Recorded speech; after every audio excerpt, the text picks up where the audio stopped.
जी हाँ, ये MiG-21 है जो स्थित है वेलिंगटन में डिफेंस सर्विस स्टाफ कॉलेज के ठीक बाहर। हेलो दोस्तों, OTT गार्डन देखने के बाद हम जा रहे हैं डोडे बेटा की ओर। तो चलिए शुरू करते हैं शुरुआत से।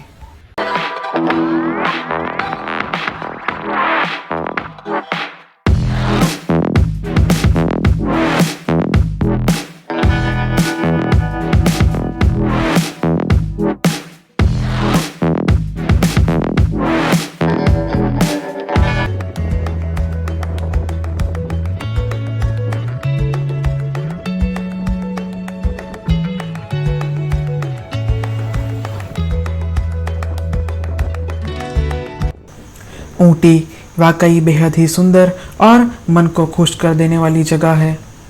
यहाँ आप हर जगह कोहरा और खूबसूरत नज़ारे पाएंगे। यहाँ के पहाड़ी क्षेत्र और यहाँ के बाग बगीचे हर किसी के मन को भा जाते हैं।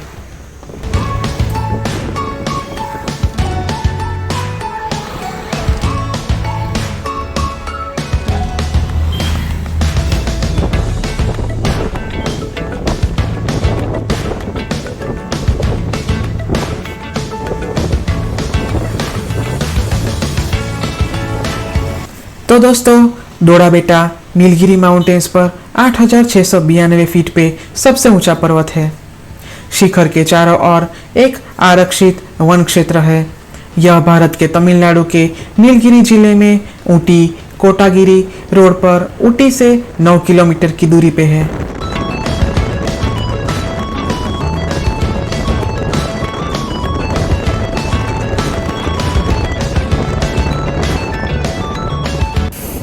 डोडा बेटा यह शिखर तक सड़क आपको आसानी से पहुंचा सकती है। यह एक लोकप्रिय पर्यटक आकर्षण है। यह दक्षिण भारत की अनामौड़ी, मनामनालाई और मीसा पुलिमला के बाद चौथी सबसे ऊंची चोटी है। उडागामंडलम के निकट डोडा बेटा रेंज के पश्चिम में चोटियां हैं, जो है हेकुबा 2375 मीटर पर, कट्टाडू 2418 मीटर पर और कुलकुड़ी 2439 मीटर। यह 3 निकटता से जुड़े हुए शिखर हैं।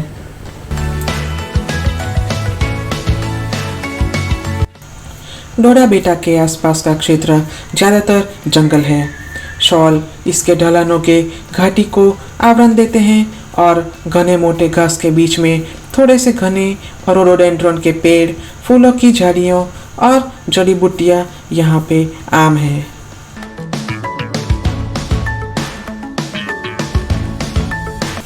ब्लू माउंटेन के बीच बसे ऊटी के उत्कृष्ट शहर में टूरिस्ट को प्रचुर मात्रा में अपनी संपूर्ण सुंदरता का गवाह बनाया जाता है। नीलगिरी ब्लू माउंटेन के रूप में अधिक लोकप्रिय है क्योंकि यह माना जाता है कि यह 12 साल में एक बार खिलने वाले दुर्लभ कुरिंजी नीले फूलों की नीली धुंध से भरा होता है। ओके दोस्तों, तो अब हम वहाँ पहुँचने ही वाले हैं।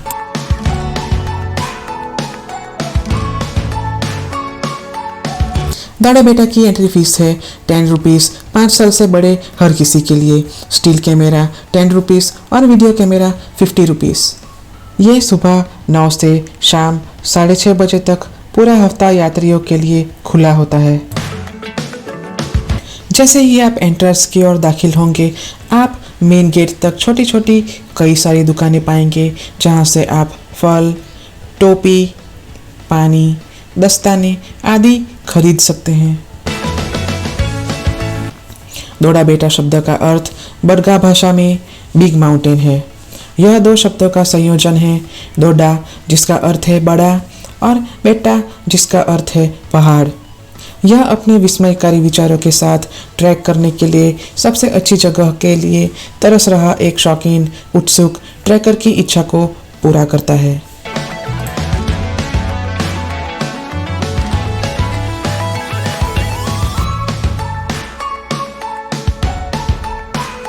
पर्वत की भव्यता के साथ साथ ऊंचे पहाड़, झाड़ियों और शोला के घने किनारों की प्रशंसा होती है।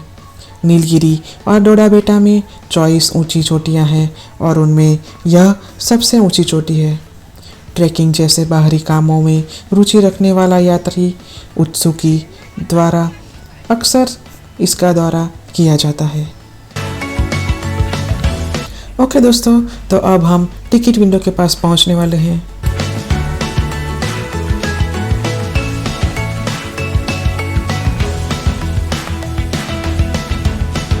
टिकट विंडो से निकलते ही आपको सबसे पहले दिखेगी चाय की शॉप, जिसको आप देख सकते हैं। वहाँ पे कई किस्म की चाय की वैरायटी आपको देखने मिलेगी। बांदीपुर नेशनल पार्क और मैसूर के खुले हाईलैंड्स के व्यापक जंगलों के शानदार दृश्य शिखर से सबसे अच्छे लगते हैं। पर्यटकों को अविश्वसनीय लंबा शिखर घेरने वाले आकर्षक प्राकृतिक अजूबों की शानदार सुंदरता में डूब जाते हैं। डोडा बेटा पीक के ऊपर एक टेलीस्कोप हाउस है, जिसमें 2 दूरबीन हैं। आप इन 2 दूरबीनों के माध्यम से समग्र क्षेत्र के बड़े पैमाने पर मनोरम दृश्य देख सकते हैं और आसपास के प्रदेशों के नज़ारे नज़दीक से एंजॉय कर सकते हैं।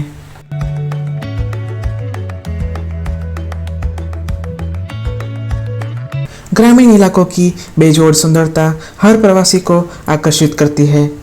मैसूर और कोयम्बतूर के ऊंचे इलाकों के लुभावने दृश्यों के साथ यह यात्रियों को लुभाता है।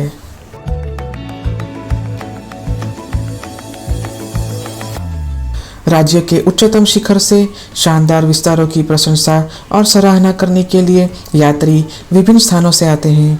उल्लेखनीय चोटियों में से जो आलीशान ग्रामीण इलाकों और नीलगिरी के जीते जागते विचारों को पेश करती है, फोटोग्राफी के लिए यह एक पर्याप्त अवसर प्रदान करती है।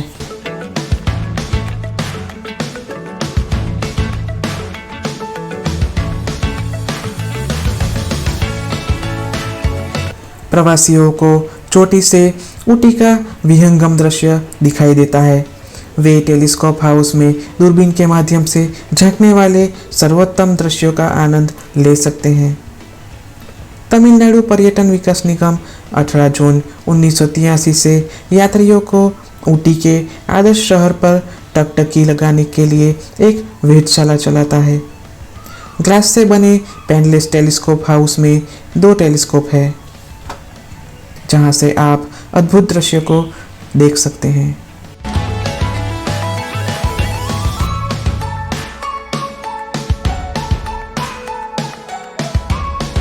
घने जंगलों के साथ छिपा देने वाली आसपास की पहाड़ियों के दृश्य, जो वनस्पतियों और जीवों के लुप्त प्रजातियों के घर भी है। यात्री आश्चर्यजनक चामुंडी हिल्स की झलक भी देख सकते हैं।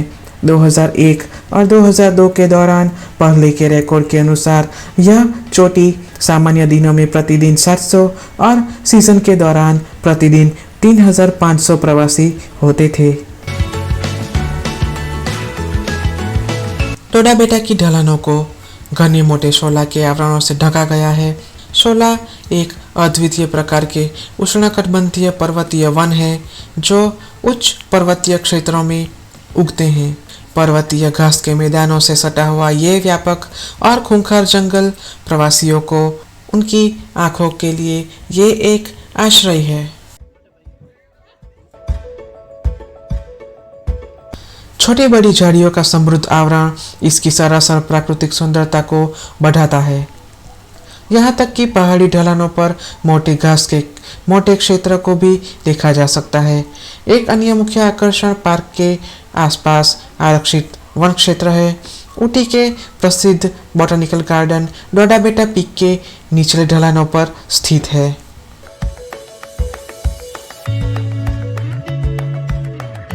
यहाँ का तापमान पूरे साल भर कम ही रहता है। यह गर्मियों में न्यूनतम 10 डिग्री सेल्सियस और अधिकतम 21 डिग्री सेल्सियस के साथ समृद्ध जलवायु के साथ धन्य है। सर्दियों में न्यूनतम तापमान करीब 5 डिग्री सेल्सियस और अधिकतम तापमान 21 डिग्री सेल्सियस तक होता है। इतनी शानदार जगह पे एक सेल्फी तो लेनी ही चाहिए।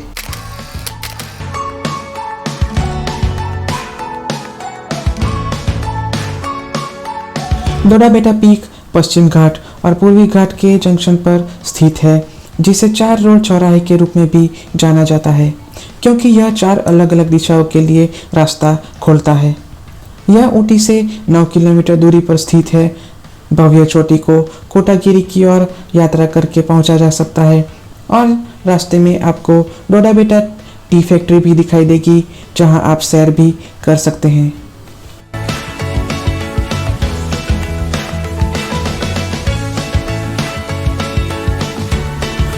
मुख्य द्वार तक सड़क संकरी है। यहाँ से आप शिखर तक पहुँचने के लिए रास्ता अपना सकते हैं। ऊटी से डोडा बेटा के लिए कई बसें और प्राइवेट टैक्सी उपलब्ध है। डोडा बेटा ऊटी रेलवे स्टेशन और बस स्टैंड से केवल 8 किलोमीटर और कोयम्बतूर हवाई अड्डे से 95 किलोमीटर दूर है।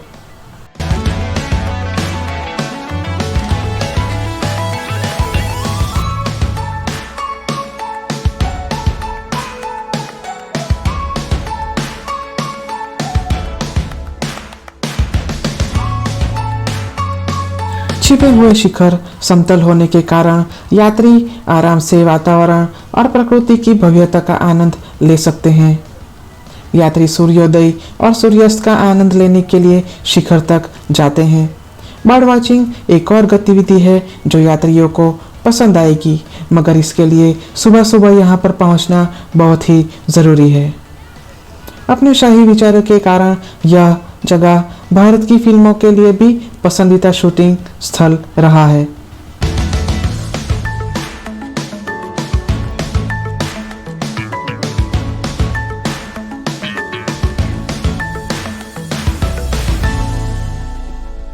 डोडा बेटा एक ट्रैकर का सपना है।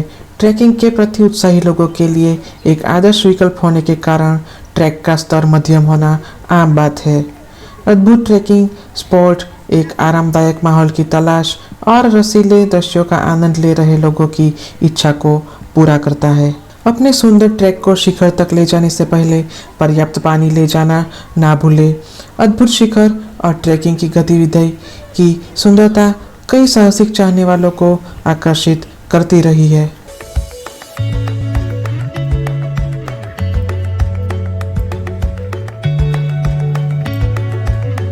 भीड़ और अक्सर दोपहर की धुंध से बचने के लिए यात्रा करने का सबसे अच्छा समय है सुबह का। डोडा बेटा प्रसिद्ध शहर के प्रमुख आकर्षणों में से एक है और साथ ही पसंदीदा ट्रैकिंग स्पॉट में से एक है। फोटोग्राफी के शौकीन लोग अब तक की सबसे अच्छी तस्वीरें खींच सकते हैं। अगर आप बस से ट्रैवल कर रहे हैं तो कोटागिरी यहाँ का सबसे नज़दीकी बस स्टॉप है। डोडा बेटा की यात्रा करने का सबसे अच्छा समय अक्टूबर से फरवरी का है। Tea garden, botanical garden, rose garden, Ooty lake और थंडर वर्ल्ड, ये सब बेहतरीन नज़दीकी टूरिस्ट अट्रैक्शंस हैं जिसे आप देख सकते हैं। ओके दोस्तों, अब मैं आपसे इजाज़त चाहता हूँ। अगर वीडियो पसंद आया हो तो लाइक, शेयर और सब्सक्राइब करना बिल्कुल मत भूलिएगा, क्योंकि यहाँ से हम खूबसूरत बॉटनिकल गार्डन की ओर ही जा रहे हैं। Thank you so much, lots of love, till next time.